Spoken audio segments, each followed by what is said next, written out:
بسم اللہ الرحمن الرحیم۔ السلام علیکم۔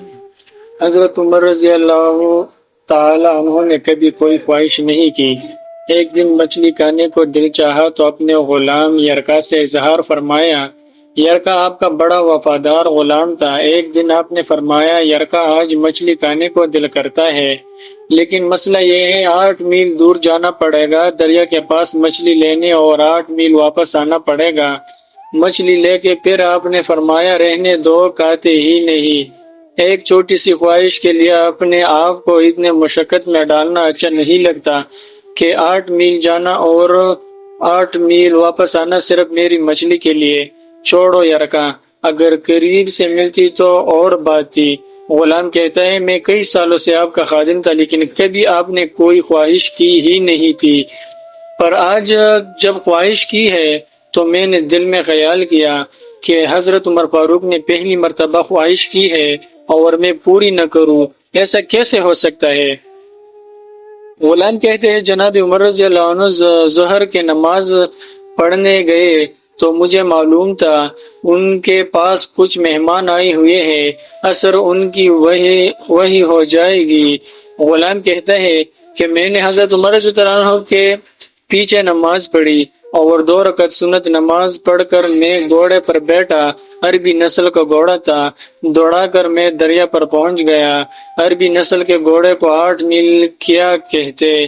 وہاں پہنچ کر میں نے ایک ٹکڑا مچھلی کا خریدا اور حضرت عمر رضی اللہ تعالیٰ عنہ کی عصر کی نماز ہونے سے پہلے میں واپس بھی آ گیا، اور گھوڑے کو میں نے ٹھنڈے چھاؤں میں باندھ دیا تاکہ اس کا جو پسینہ آیا ہوا ہے وہ خشک ہو جائے اور کہیں حضرت عمر فاروق دیکھ نہ لے۔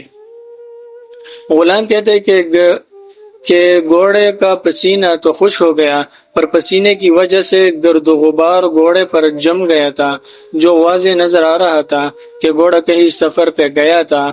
پھر میں نے سوچا کہ حضرت عمر رضی اللہ عنہ فاروق دیکھ نہ لے۔ پھر میں جلدی سے گھوڑے کو کنویں پر لے گیا اور اسے جلدی سے غسل کرایا اور اسے لا کر چھاؤں میں باندھ دیا۔ جب ہماری خواہشات ہوتی ہے تو کیا حال ہوتا ہے، لیکن یہ خواہش پوری کر کے ڈر رہے ہیں کیونکہ ضمیر زندہ ہے۔ فرماتے ہیں، جب عصر کی نماز پڑھ کر حضرت عمر فاروق آئے، میں نے بھی نماز ان کے پیچھے پڑھی تھی۔ گھر آئے تو میں نے کہا، حضور اللہ نے آپ کی خواہش پوری کر دی ہے، مچھلی کا بندوبست ہو گیا ہے، اور بس تھوڑی دیر میں مچھلی پکا کے پیش کرتا ہوں۔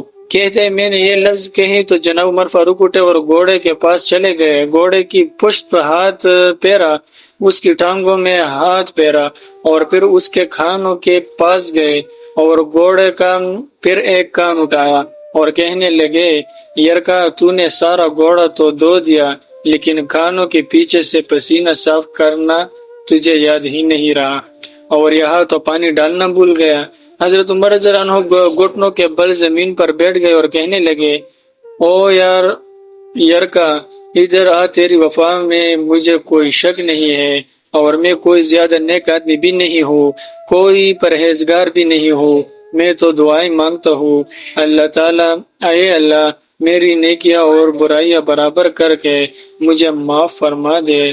میں نے کوئی زیادہ توقع اختیار نہیں کیا، اور بات کو جاری رکھتے ہوئے فرمانے لگے، یار ایک بات تو بتا، اگر یہ گھوڑا قیامت کے دن اللہ کے بارگاہ میں فریاد کرے کہ یا اللہ، عمر نے مجھے اپنی ایک خواہش پوری کرنے کے لیے 16 میل کا سفر طے کرایا، اے اللہ، میں جانور تھا، بے زبان تھا، میل کا سفر ایک خواہش پوری کرنے کے لیے 16، تو پھر یرکا تو بتا، میرا جیسا وجود کا کمزور آدمی مالک کے حضور گھوڑے کے سوال کا جواب کیسے دے گا؟ یرکا کہتا ہے، میں اپنے باپ کے فوت ہونے پر اتنا نہیں رویا تھا جتنا آج رویا۔ میں تڑپ اٹھا کہ حضور، یہ والی سوچ، یہاں تو لوگ اپنے ملازم کو نیچے دکھا کر اپنا افسر ہونا ظاہر کرتے ہیں۔ غلام رونے لگا۔